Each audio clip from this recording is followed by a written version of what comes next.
I mean, you don't understand, guys. I mean, I was a kid when all that happened. I was 13 years old when they gunned him down.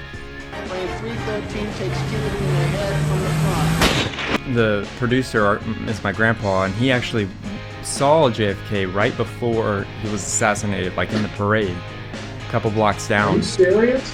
Yeah. Yeah, it was just 2 blocks down, and we didn't know what happened until after the fact. But Wow. Yeah, when I was, with your dad and stuff, I mean, I had been a student of the assassination for years by that time, and it was just, it was very emotional. I mean, it was visceral and emotional, and, to actually be there and see it, it was some knucklehead and some, oh, this is just a fantasy. Oh, really? Well, why don't you just go and through every single person and dismiss and tell us why it's a fantasy. Yeah. But that's how the game is played. It's always ad hominem attacks, but no one ever addresses the actual issues. So. Yep. I personally, we've done a couple shows on the JFK assassination, and I have my own theories. And when I was actually looking at that footage, I saw that my dad took a photo of something, and it had to do with my theory. And I was like, did he have the same theory about the fatal shot? Because I think Lee Harvey Oswald was a complete patsy, but complete patsy. We're going to talk about it later. So, if you would like to submit a story, topic, or have any other inquiries, please email submit@skibanewsnation.com. Also, you can email Jeremiah Skiba personally at jeremiah@skibanewsnation.com. Also, email Jake personally at jake@skibanewsnation.com. If you want to write us a letter, send us something, help support us, or just say hi, please send your letter to Jeremiah Skiba, P.O. Box 560-271, The Colony, Texas 75056. If you write us a letter, I'll do my best to write you back. hey, Skiba News Nation family, thank you for watching. Please like, share, subscribe, and click that notification bell so you never miss an episode of Skiba News Nation. If you want to help support us, please consider becoming a Patreon, where you will get exclusive content, shoutouts, and much more. And you can also support our channel by getting yourself some new Skiba News Nation merch. Thank you for coming on this journey with us as we continue to stay on the quest for truth. Huge shout out to all our Patreon supporters. Thank you so much for your support. We couldn't do this show without you. If you want to help support us, go to patreon.com/Skiba News Nation. Also, you can listen to Skiba News Nation podcast on your favorite podcast platform.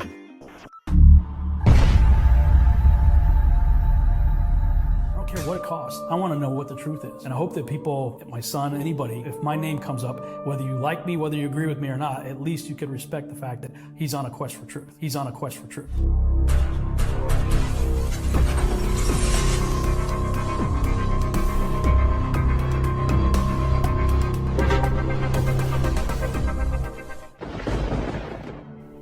welcome to Skiba News Nation, bringing you unfiltered views, news, interviews, discussions, and more. And now, here's your host, Jeremiah Skiba, award-winning musician and son of Rob Skiba.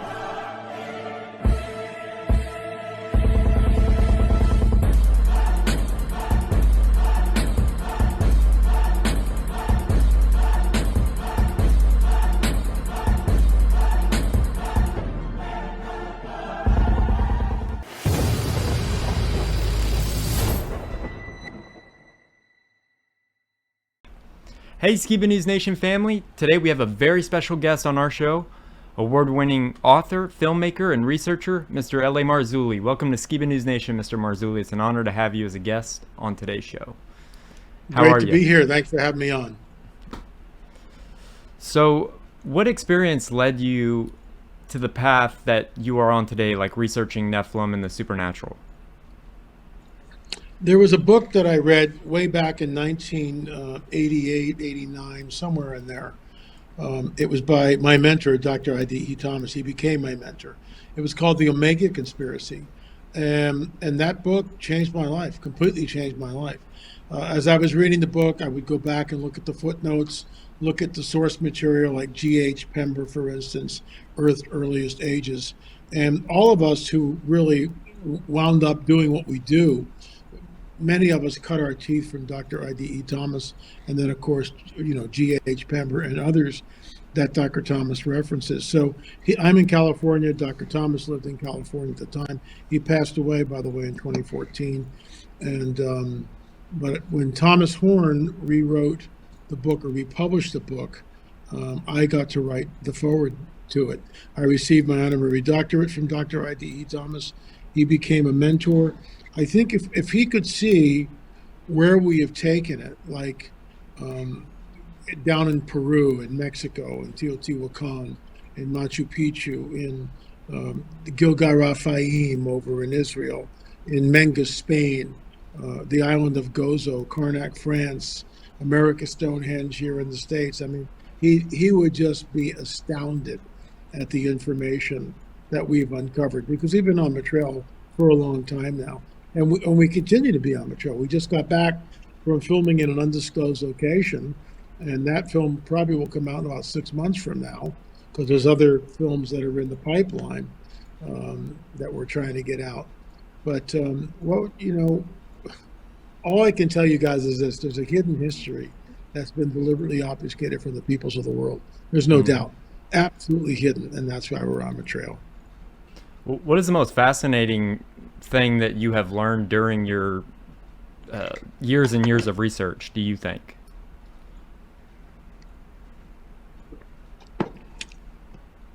Well, this is one of the skulls from Paracas. Wow. And it's it's a mold, and we can kind of walk through this. This is, in my opinion, is a genetic anomaly. So we've got the elongation that you can see. Mm-hmm. It's very, very, very pronounced. You've got a very robust jaw. You've got also, this side, look at this zygomatic arch here. And this zygomatic arch is very, very pronounced, as you can see.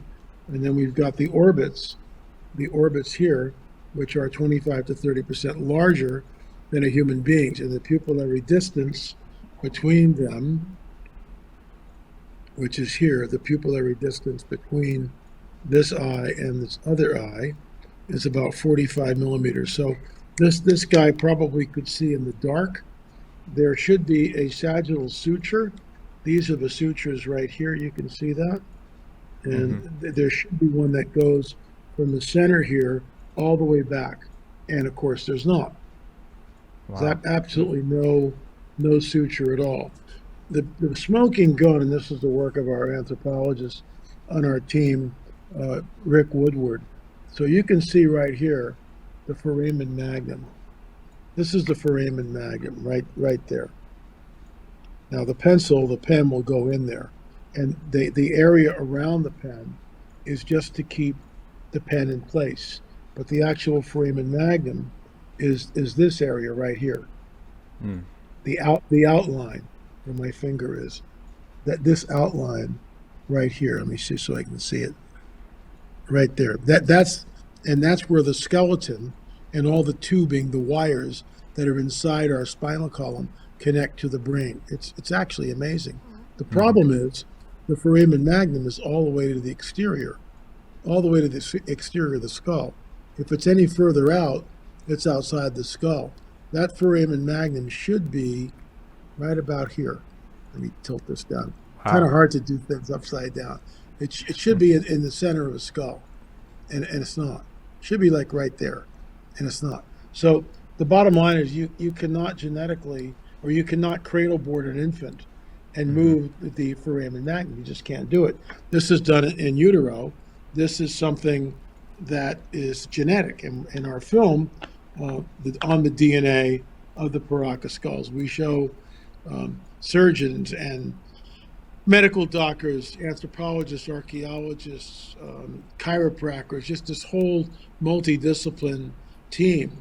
And they all come on the record and say, this is genetic. We are looking at a genetic anomaly, which of course, that's what we believe, and that's what we're promulgating. So that to me is one of the most astounding bits of information that we've gleaned from being on betrayal. And all this, what's fascinating about it, all this ties back into the biblical narrative because it shows the mingling of the seed. Genesis 3:15 sets up the rest of the biblical narrative. The seed of the dragon will be at war with the seed of the woman. That's the whole Bible in a nutshell, right there. It's a seed war. Wow, that's absolutely amazing to see you walk through just the visuals of how there's proof genetically that there's something going on here, and it's not just what a lot of the arguments have been is it's a skull wrapping or something that was done post-birth. Very, very interesting. Thank you. Yeah, it's These are my molds that my dad had.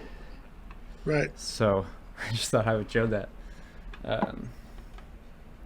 But yeah, these are very, very interesting looking things. Almost works of art. Whoever molded these did an amazing job. One's a male and one's a female. I can never tell which one is which, but I'm yeah.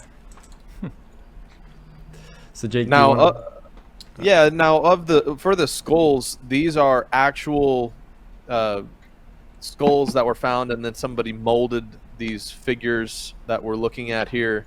Where are the actual skulls housed?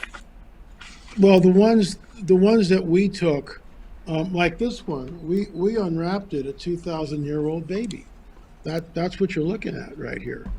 That we unwrapped the baby skull. We call it the baby, and notice the huge orbits, 25 to 30% bigger. Once again, the foramen magnum is all the way to the back of the skull.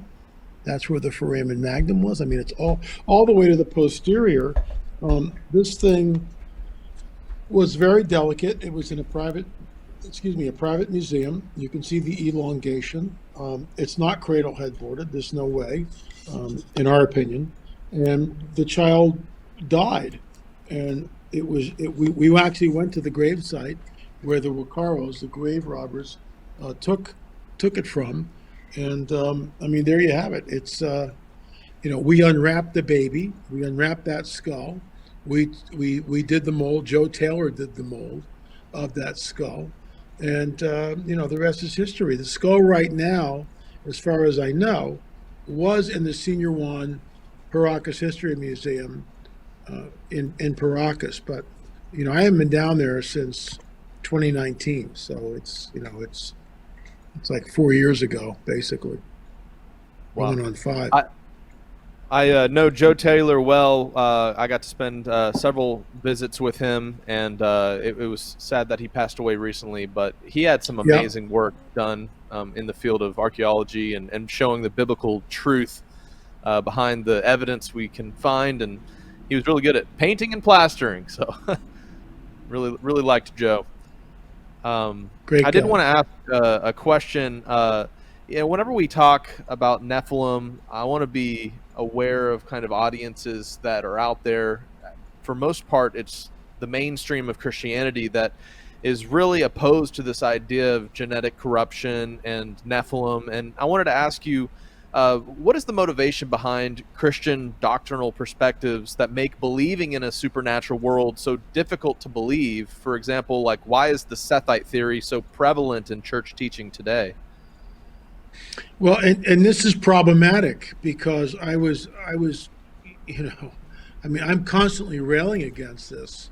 The Sethite theory was brought in hundreds of years after the New Testament, basically in the 4th century.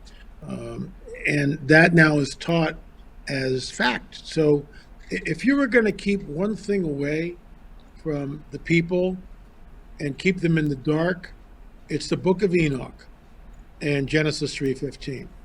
So how do you explain the Sethite theory in light of Genesis 3:15? How does that make any sense? When Genesis 3:15 tells us very distinctly that there's going to be a seed war, that the seed of the dragon will be at war at enmity with the seed of the woman. The one coming from the woman, the proto-evangelium, will crush the dragon's head. I mean, I've heard some real smart people tap dance around that like you can't even imagine. Well, it really doesn't say what it means or mean what it says. It doesn't. Well, seed, it's kind of, it's not what it's talking about. It's a seed war. Because when we get to Genesis 6, that's the eruption of the seed war. When we get to the Tower of Babel, we see that Nimrod becomes Gibborim, Nephilim, through some sort of ritualistic sex magic.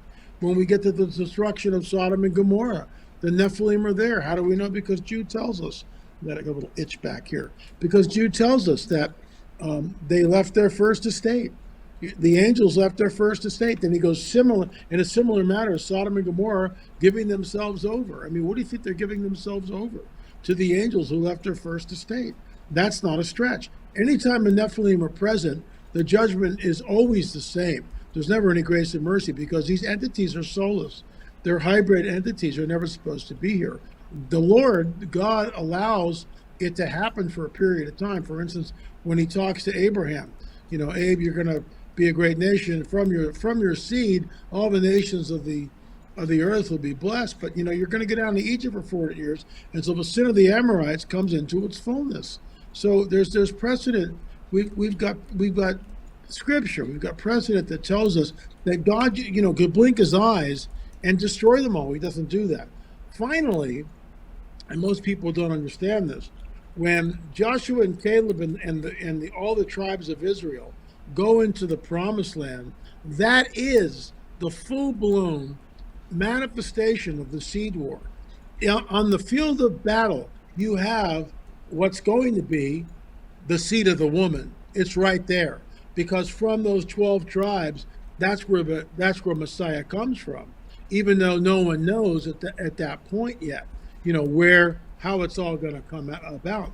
But the seed war manifests completely in the field of battle. Joshua and Caleb are there, and then you got the seed of the dragon. You got the Nephilim tribe, the Zanzamim, the Emims, the Rephaim, the Nephilim, the Anakim. They're all there in the promised land. So that's the culmination, the manifestation of the seed war. Wow, it brings to mind that, quote, the greatest trick of the devil ever pulled was convincing the world he didn't exist. And perhaps that's why this Sethite theory is so pushed heavily on the church, is to convince us, hey, there's no boogie monster out there. There's no Nephilim hybrids or anything like that. And it definitely does seem like there's an element to Scripture that's unlocked, understanding the whole seed war between these Nephilim entities and mankind. You brought up the book of Enoch. I wanted to ask, is there any parts of the book of Enoch that are your favorite, that really stand out to you as something that's been instrumental in some of these pursuits?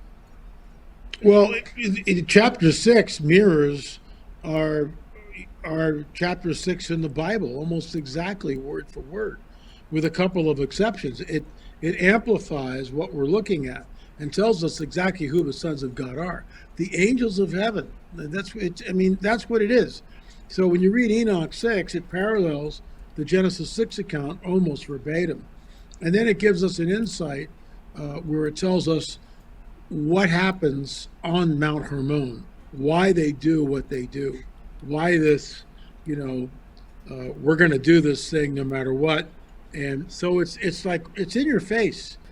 Yeah, I think that's so important for our audience to understand kind of the backstory. Bereshit, Genesis, chapter 6. And it came to pass, when men began to multiply on the face of the earth, and daughters were born unto them, that the sons of Elohim saw the daughters of men that they were fair, and they took them women of all which they chose. Chapter 6. And it came to pass, when the children of men had multiplied, that in those days were born unto them beautiful and comely daughters. And the angels, the children of the heaven, saw and lusted after them, and said to one another, Come, let us choose us wives from among the children of men, and beget us children. And Semyaza, who was their leader, said unto them, I fear ye will not indeed agree to do this deed, and I alone shall have to pay the penalty of a great sin. And they all answered him and said, Let us all swear an oath, and all bind ourselves by mutual imprecations, not to abandon this plan, but to do this thing. Then sware they all together, and bound themselves by mutual imprecations upon it. And they were in all 200, who descended in the days of Jared on the summit of Mount Hermon. And they called it Mount Hermon, because they had sworn and bound themselves by mutual imprecations upon it. I also find it interesting that we get what the fallen angels taught the men. And we see this quid pro quo happening, where we'll give you technology, just give us access to the women, which I believe is happening today, right here in modernity. So, Enoch is essential. Enoch 1 is essential reading, and why people argue whether it's, canonicity it should be part of the canon, it shouldn't be part of the canon, and people just argue that till the cows come home. And, my answer to that is, it's the book of Enoch in the Ethiopian Bible, it precedes Genesis. So wow. I'll just leave it at that. So, people jump up and down with the versions. You got the King James only crowd, and this is it. Well, what did people do before 1611? So, it's a straw man argument. I get it. The King James is a great translation, but there's a lot of great translations, and there's a lot of translations that aren't so great. So do we look at the Catholic Bible, which has the entire Apocrypha in it? Do we look at that, their translation? Do we look at, let's say, the Russian Orthodox Bible? I mean, this is what drives a lot of people who aren't Christians. They go, well, which Bible are we supposed to believe? Because there's so many different versions of it. So as a researcher, first of all, as a Christian, and then as a researcher, I read as many different translations as I can. If I'm studying something, I'll do a deep dive and read a passage, 20, 25 different translations in one sitting. Why not? Why not see what they have to say? Sometimes when I'm presenting to an audience, at a conference, I will show them 4 or 5 different translations to make sure that it's. One of my favorites is Genesis 3:15 from the Message Bible, because it's a little different. It says, Jesus is talking to the dragon, I'm declaring war between your offspring and the offspring of the woman. I just love that, because it's a different way of saying it, more in the modern day vernacular. But see, if we don't get Genesis 3:15 right, like I said earlier, we don't get the rest of the biblical prophetic narrative. We just don't. We're left in the dark. And so people never have an understanding. When you get to, let's say, Daniel chapter 2, verse 43, their seed will mingle with the seed of men, but they will not cleave to them. Well, what the heck does that mean? Who are they? It all goes back to Genesis 3:15. Without the proper exegesis of that scripture, when you get to Daniel chapter 2, you're clueless. When we get to the fact of the son of perdition, that the Antichrist, he doesn't go to some, welcome to the school of the Antichrist. This semester we've got 20 top candidates, to become the Antichrist. I mean, he is the literal seed of the dragon. That's who he is, in my opinion. He's a hybrid. He's modern day Nephilim. For another question, are there any stories in terms of not necessarily biblical texts, but like in other cultures that you believe contain accurate depictions of Nephilim, or what are the most intriguing to you in other cultures that stand out as stories regarding Nephilim giants? Well, when we look at the Anunnaki, I mean, we get pictures of, like, Nimrod holding a little lion, like it's a kitty cat. When we look at Egypt, we get, in fact, I mean, if you look right behind me at the picture right here, you can see the giant, like right there. Native Americans have petroglyphs of giants, a little guy holding a spear, like this. Same type of deal. I mean, it's everywhere. I think the Anunnaki were fallen angels that came down, because it's almost exactly the same thing. There's a quid pro quo. They give knowledge, but then there's this whole genome thing happening. And what amazes me is that, New Agers will talk about the Anunnaki and it precedes the Bible. Well, it's a straw man argument. Just because the writings of Sumerian tablets predate the Bible, that doesn't mean anything. So what? So who cares? It's like the God of the Bible waits until there's a full-blown occult paradigm in operation in Egypt. It's full-blown. So he's allowed the enemy to basically entrench himself, dress himself. The enemy owns the planet as far as specifically when you look at Egypt and the gods of Egypt and what they were.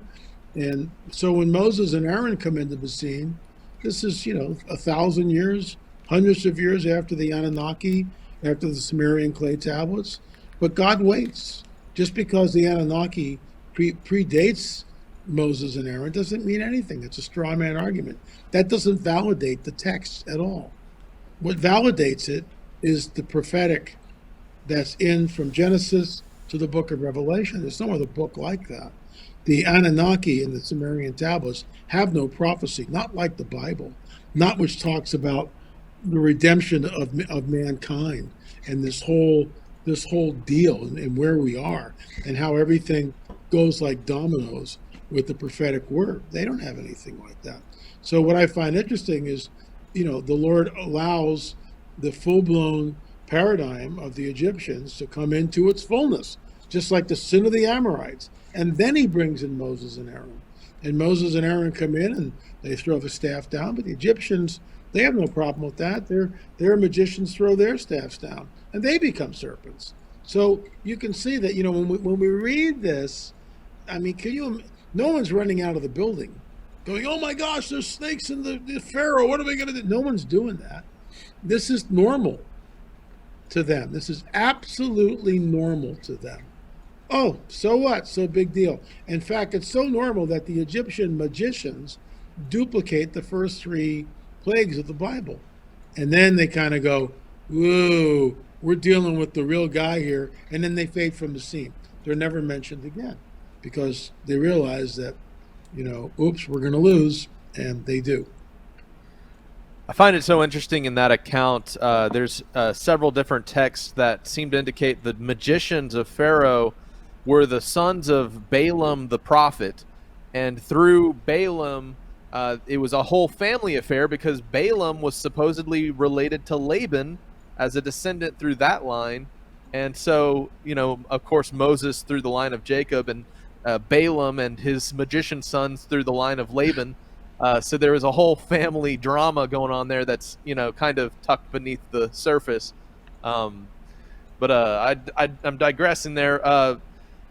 Back on this topic of the significance of the seed war and how it really unlocks a lot of things in terms of eschatology and real world application, I wanted to ask, what is the current genetic corruption agenda that's making today as the days of Noah, i.e., like, why are they introducing mRNA tech and GMO foods and animal meats heavily medicated and food preservatives? Like, how does this ancient topic, which maybe the modern church looks at as like a vain pursuit of, oh, why would you care if were giants made by angels or if there's the sons of Seth?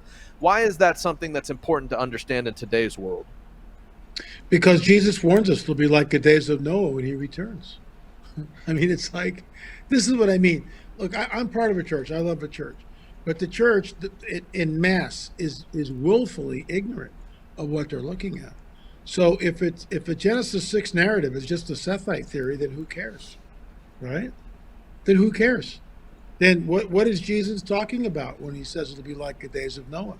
And again, you hear exegesis on this from commentators and well-meaning people. Oh, they were just the days of Noah. They were eating and drinking, and people were just making merry. That's not what the text says. Who are they in the text? the sons of God. They're the ones who were eating and drinking. They're the ones who were given in marriage. That's what, why would Jesus point us to Genesis 6? Because it's all about the seed. And unless we understand it's a seed war, when we get the scriptures like in Luke 21, Matthew 24, at John 13, we're clueless. We have no idea what we're looking at. Oh, well, they were just really evil people. No, they were hybrids. The Nephilim were there. And so without an understanding of the seed war of Genesis 3:15, of Genesis 6, when we get the passages like it'll be like the days of Noah, we are clueless. There's also a scripture where Jesus tells us that unless those days were shortened, no flesh would survive. And he's talking about the tribulation period, which I do not believe the church is destined to go into the tribulation. We're not appointed to wrath. But I do believe this. I do believe that we are in a window of time where we're seeing, just to your point, that they're messing with the genome. They're doing things that are unprecedented. And this is why he's got to come back soon, because we're at a point where you can't fix it. We can push back against the narrative, and I do that every day, but we can't fix this. No, it's beyond fixing, in my opinion, at this point. So now I guess awareness is a good defense. It reminds me of what's talked about in 2 Thessalonians, those who don't have a love for the truth buy a lie, so that they're damned. And that's a pretty heavy statement, to be made. And maybe that's what the role of the end time watchman is, to make the people aware of all these agendas that are making it as the days of Noah in today's world. Since we're on current events in a way, like moving into today's world, please, can you give us your perspective on the recent creature sightings in South America and in Las Vegas, for example? What are your perspectives on that? Gary Stearman had a very interesting commentary, which was a private conversation that we had regarding the Vegas 10-footers in the backyard.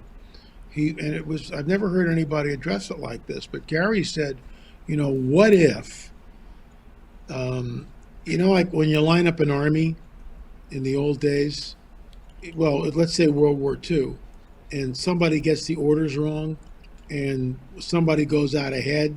All right, guys, you come back. You're not supposed to do that. Is it possible that that's what we're looking at in Vegas? It's a lot of food for thought. Did these guys kind of jump the gun, as it were? And right, speculation, don't know. The stuff happening in Peru, guys with jetpacks at 2 o'clock in the morning or 11 o'clock at night, not buying the jetpack thing at all. I've looked at the videos. They don't impress me at all, except the thing on the roof seems to be shifting.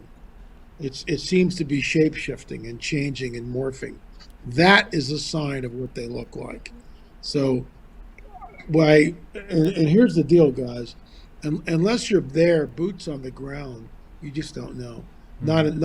Someone sent me this picture, which got a lot of legs on the internet, of a 12-foot Sasquatch. And next to the Sasquatch is a guy, and he's got bare feet, and it's like 1877, whatever. Well, that's AI. That's completely 100% AI. So we are now living in a world that you can't tell anymore what you're looking at. You don't know. Yeah. Now, right now I can kind of go. Someone sent me these three or four saucers, UFOs, flying information like this. Okay, and then all of a sudden over here, the jet comes, trailing them, and I wrote them back. I said AI. It's not. It was too good to be true. I said that's AI. So you're at the point where artificial intelligence. This is why the writers strike in Hollywood, because AI can pump out a script in a minute. I mean, literally in a minute. You tell it what it wants, give it the parameters. A minute or two later, you've got a whole script for a 90-minute movie. It's unbelievable. So the problem with this is it obfuscates the real work. that some of us do. Like when I was out in Catalina and I discovered that 9-foot giant, I'll just show you guys this. The book's right here. I keep it on the desk.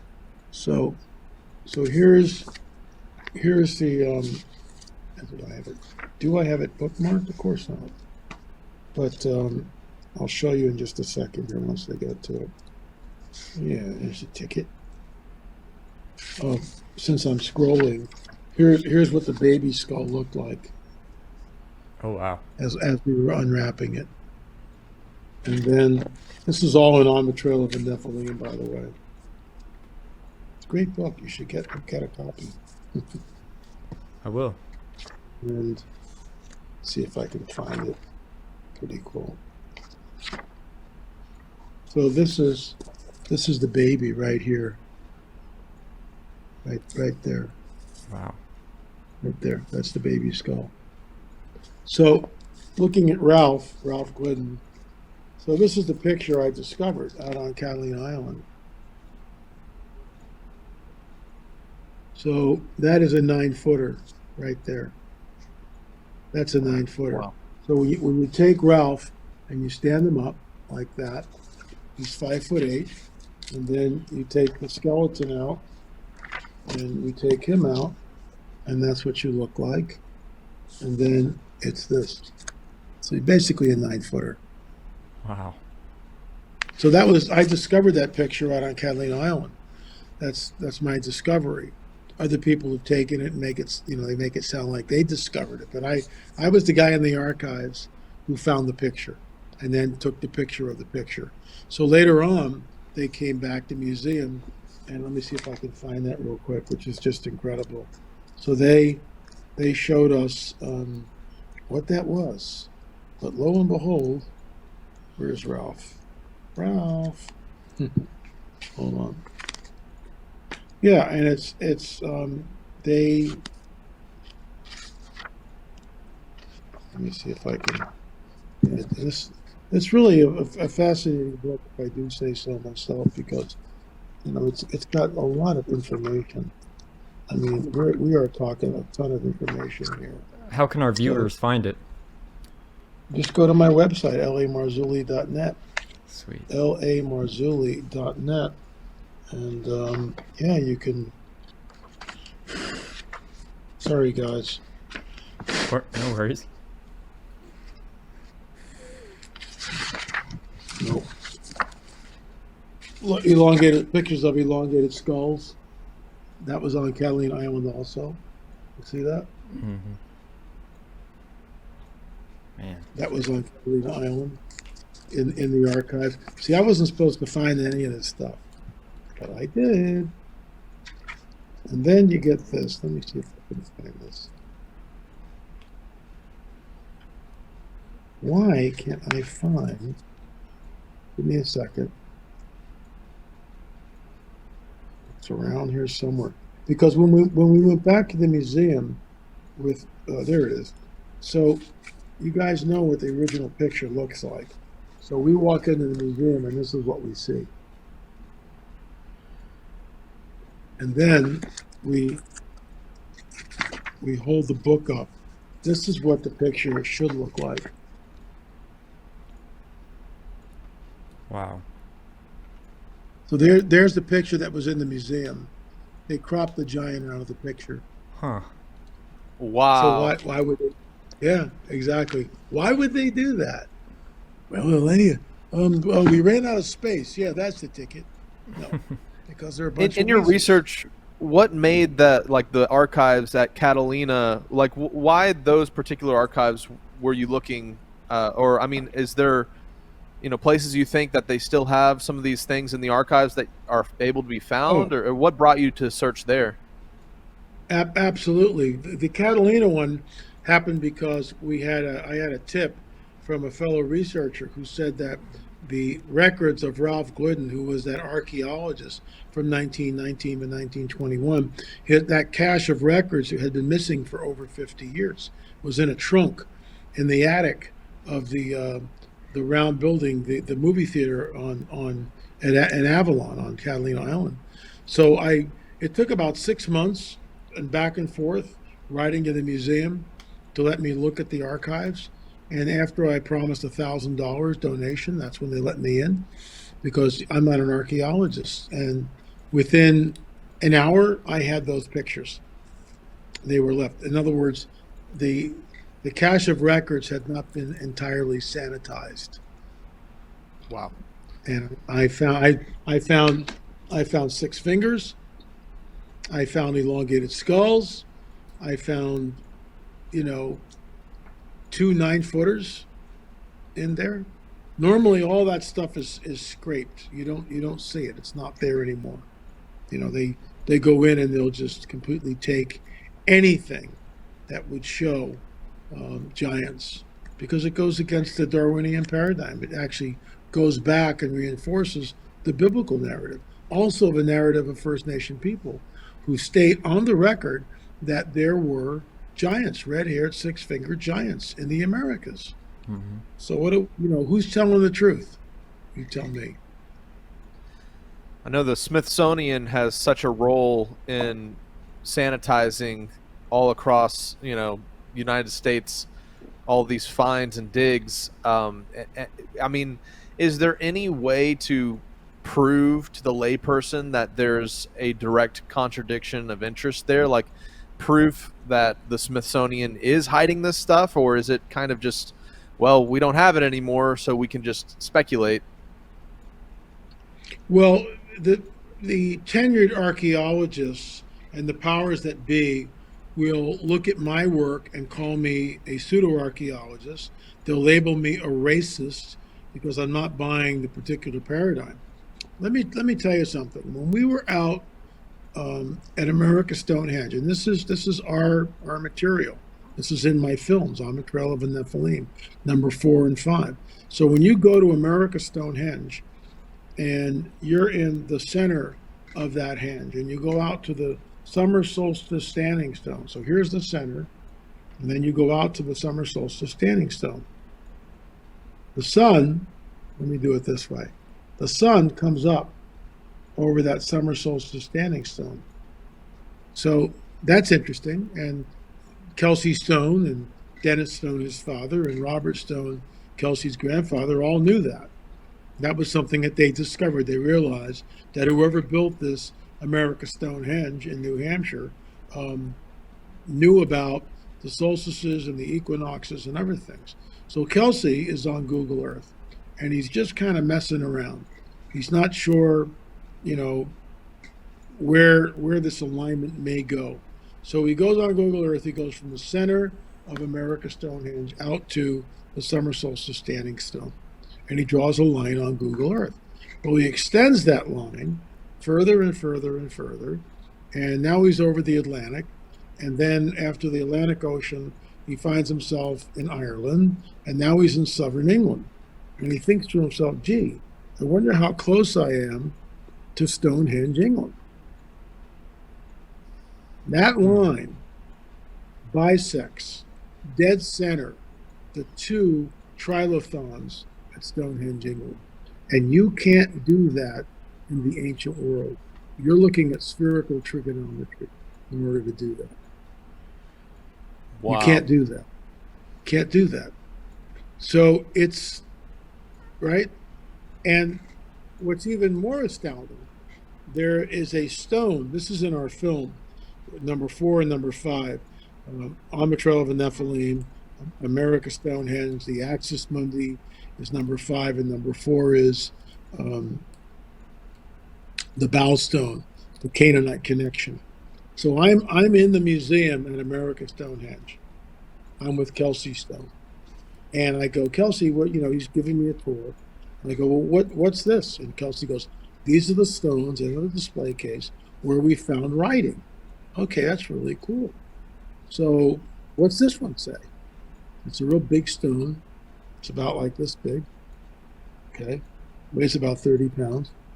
And he goes, oh, that's the we call that the dedication stone, and it's written in Iberian Punic, and it lay. We discovered it in a collapsed chamber on the site, about 18 inches down or 8 inches down in the soil. We found this rock, and We didn't know what it said. And so it lay in the museum for like 11 years until Professor Dr. Barry Fell from Harvard University came and looked at it. And he stated on the record that that looks like Iberian Punic and he thinks he can translate it. So he either took the stone back or did a rubbing of it and he translated it.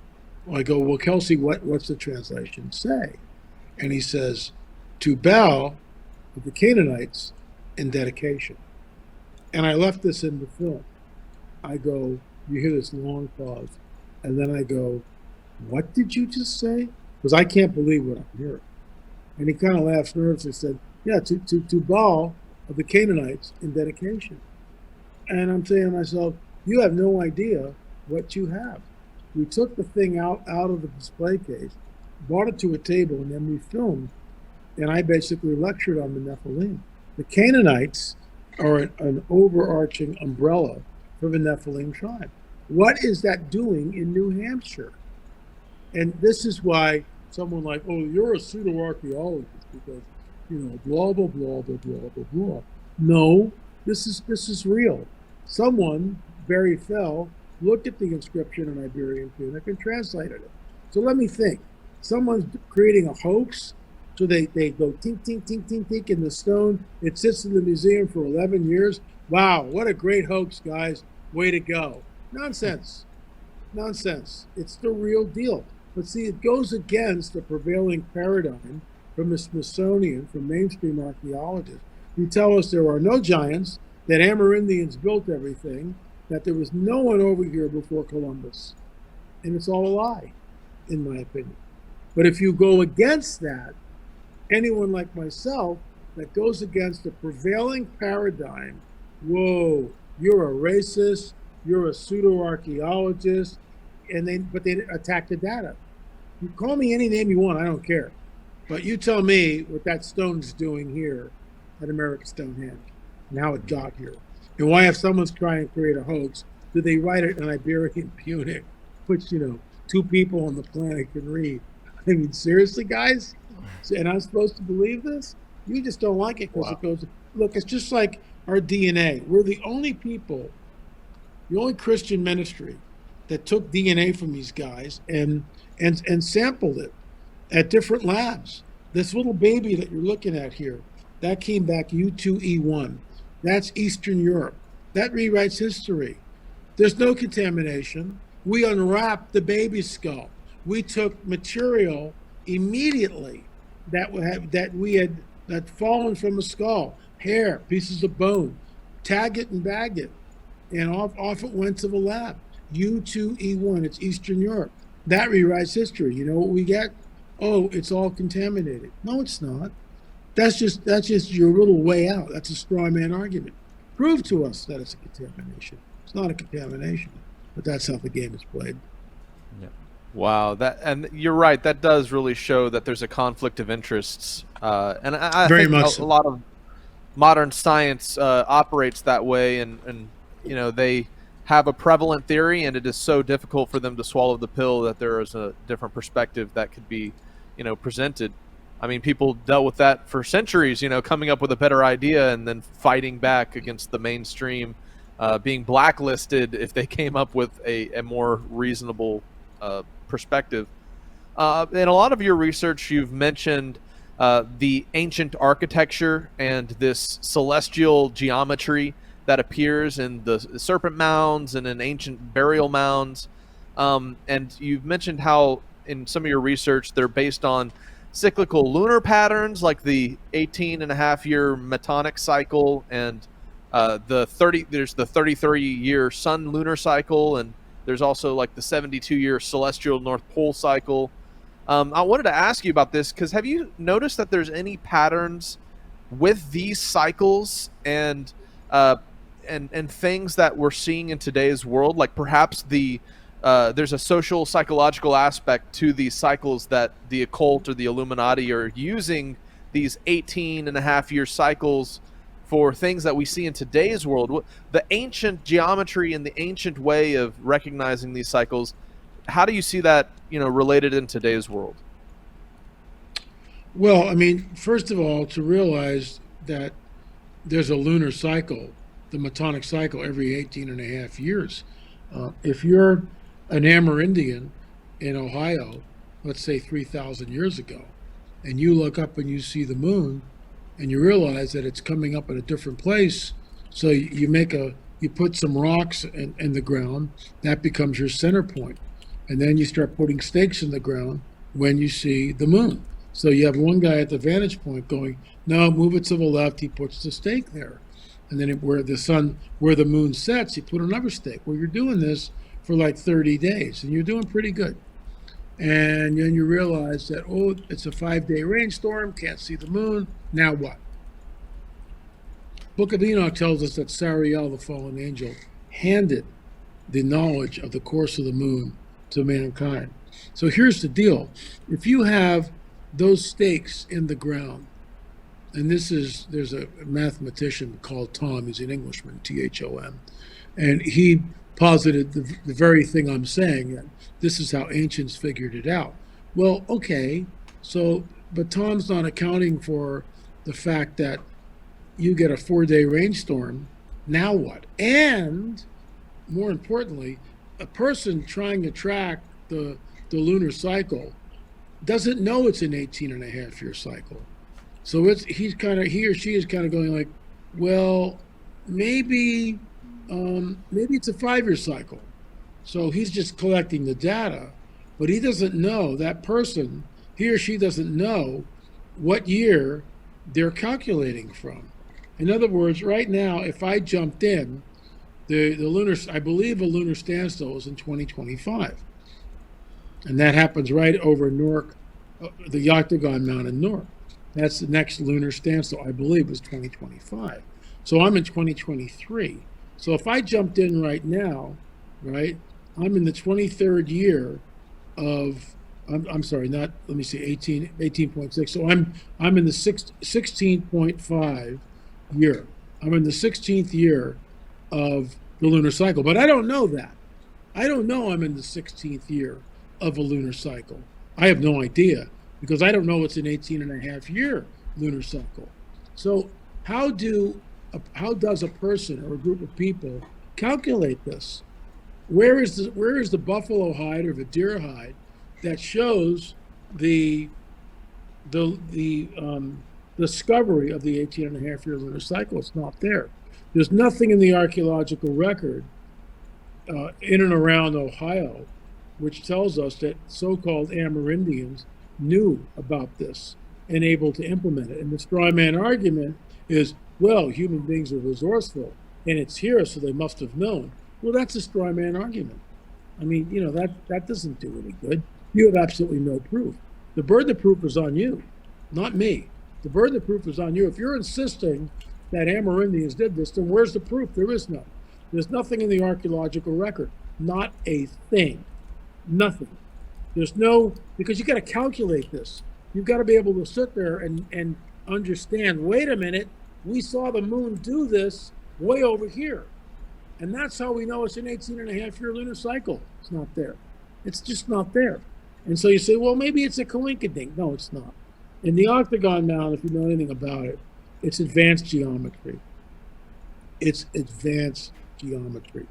And not only is it advanced geometry, it gets into geodesy, it gets into the astronomical alignments. It's mind-boggling. We just filmed there. We just did a film, and we brought in mathematicians, surveyors, archaeologists, and Fritz Zimmerman, who's been he's the guy that sort of put all this on the map, and myself, of course. And we filmed and filmed and filmed, and then we brought everybody to the Octagon now. Now Fritz had been there, like I have, numerous times, but the people that were part of our the interviews that we did had never been there. They were just completely blown away, because the Octagon now is an irregular octagon. So first of all, let me just show you something real quick. So I got a pad of paper here, okay? And I'm going to draw an octagon. Dun, dun, dun, dun. It's an 8-sided deal. 2, 3, 4, 5, 7, and 8. So there's my sloppy octagon, okay? right there. But in order to draw, and this is why we brought in Dottie, who's the mathematician, in order to draw an octagon, you need to know the angles. You need a protractor. You need a ruler. And it's one thing to draw an octagon like this on a piece of paper. It's another thing to create an octagon which encompasses 50 acres of land in Ohio. And that's what the octagon does. Wow. And then So you get Go ahead. yeah, so it really does show that these people in ancient architecture really had some kind of influence from spiritual entities helping them understand these cycles to base their architecture off of. And wow, that's just amazing. I mean, for the sake of time, Jeremiah had some questions, but I was just going to say the whole reason I asked that interesting tie to the metatonic cycle and how it's an 18-and-a-half-year cycle, and what you're sharing about how it shows there's a supernatural influence happening in the past, is it shows also, I think today there's a connection between current events, because, for example, if you look up the number of days between, say, September 11th, 2001, and when COVID pandemic was announced as a global pandemic, it was exactly 18-and-a-half years. And so the point I'm trying to get at is the rulers of this world who set up the global stage, they seem to be following some of these same ancient patterns that we see in this ancient architecture. So it's a really interesting topic. But anyways, Jeremiah had some questions. I know you're short on time, so Jeremiah, you wanted to... Yeah, so my mom shared some videos with me of you and my dad at Dealey Plaza, and she said that you said it was like taking a child to a candy store. So I wanted to show you this quick little clip. Little clip, if I could. So if we could play that clip.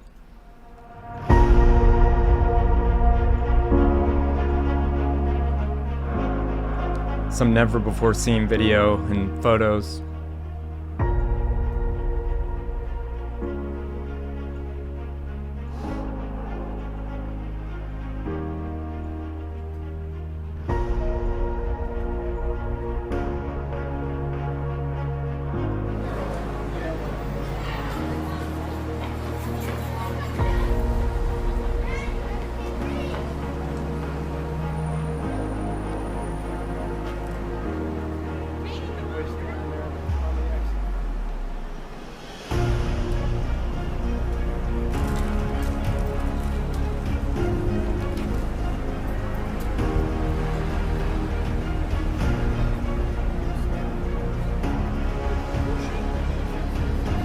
Another hour, right? Another hour.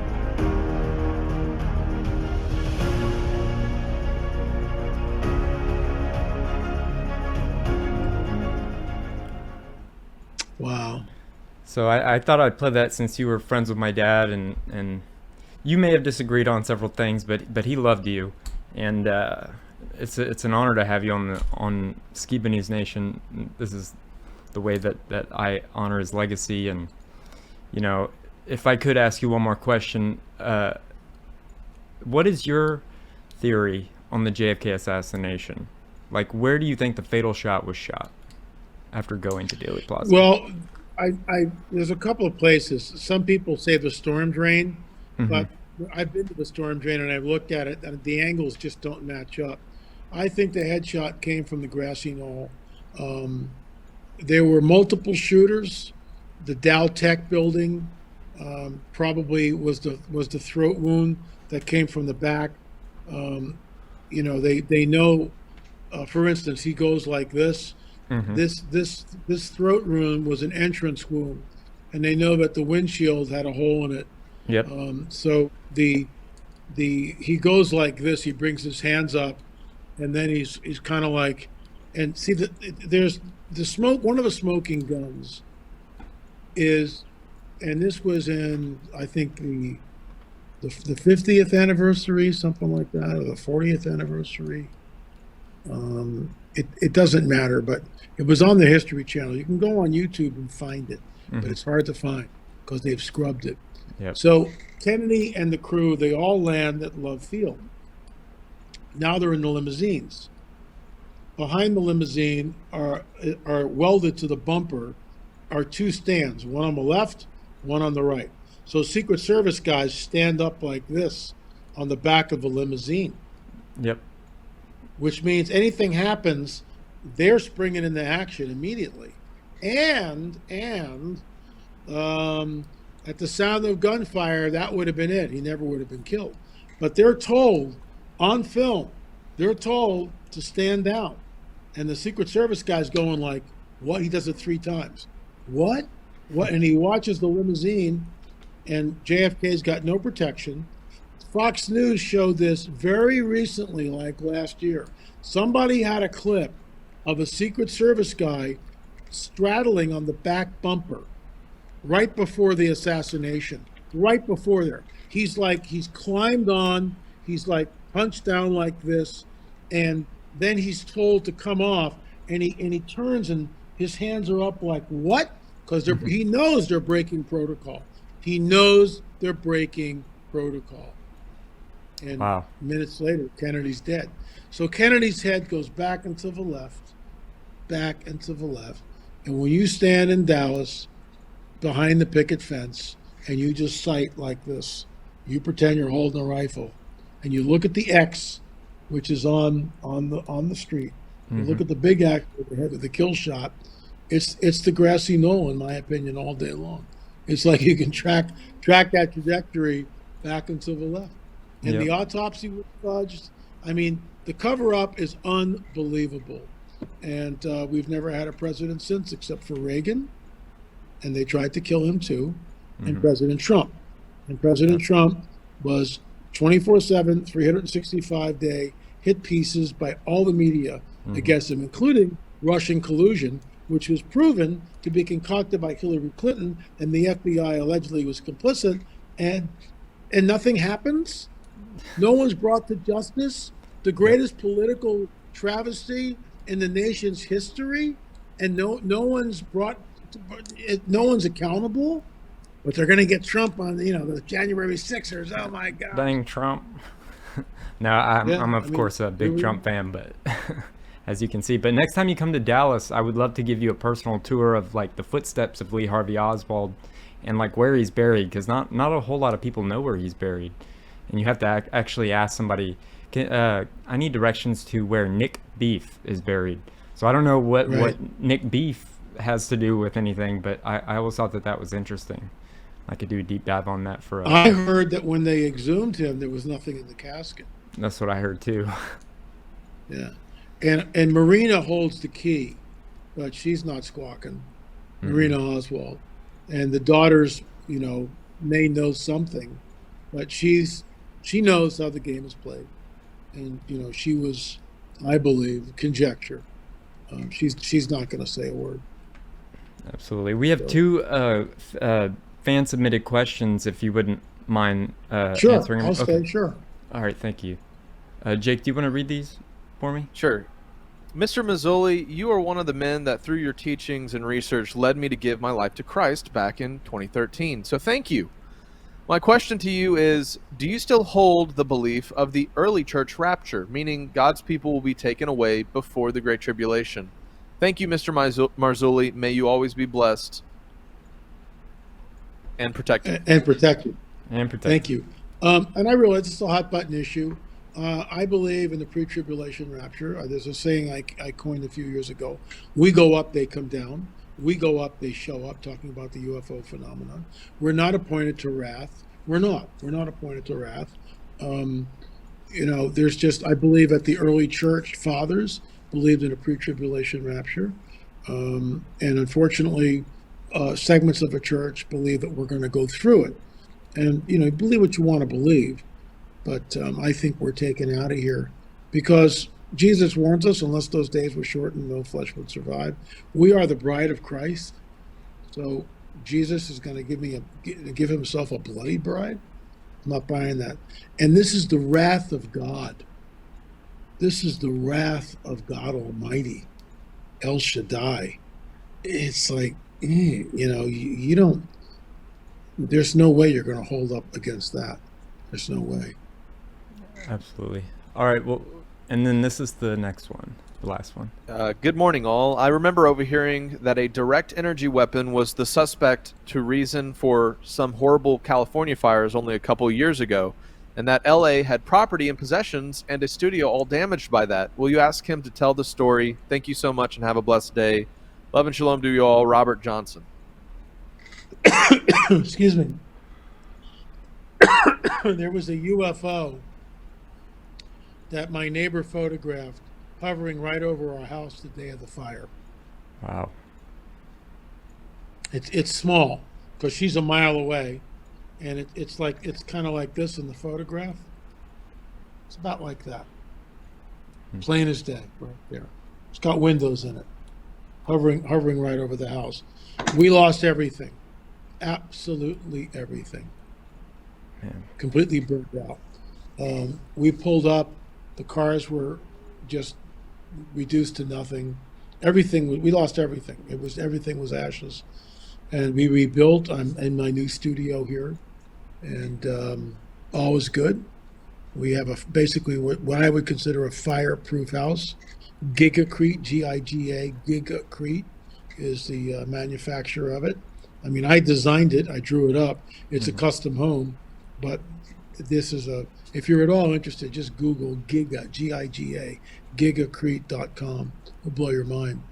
And so I've known about the direct energy weapons. Is it a possibility? Sure it is, especially when looking at what we see and might be something happening in Maui.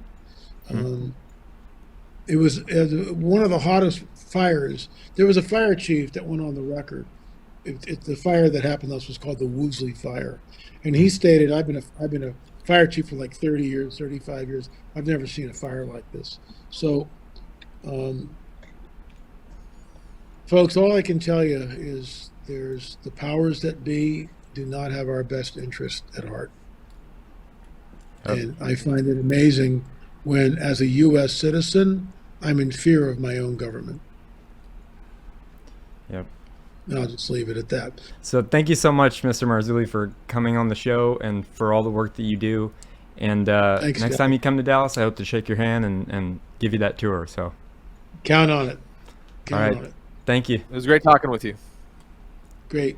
Bye, guys. If you would like to submit a story, topic, or have any other inquiries, please email submit@skibanewsnation.com. Also, you can email Jeremiah Skiba personally at jeremiah@skibanewsnation.com. Also, email Jake personally at jake@skibanewsnation.com.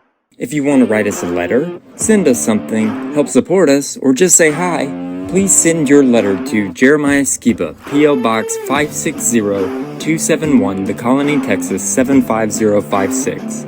If you write us a letter, I'll do my best to write you back. Hey, Skiba News Nation family, thank you for watching. Please like, share, subscribe, and click that notification bell so you never miss an episode of Skiba News Nation. If you want to help support us, please consider becoming a Patreon, where you will get exclusive content, shoutouts, and much more. And you can also support our channel by getting yourself some new Skiba News Nation merch. Thank you for coming on this journey with us as we continue to stay on the quest for truth. Huge shout out to all our Patreon supporters. Thank you so much for your support. We couldn't do this show without you. If you want to help support us, go to patreon.com/Skiba News Nation. Also, you can listen to Skiba News Nation podcast on your favorite podcast platform.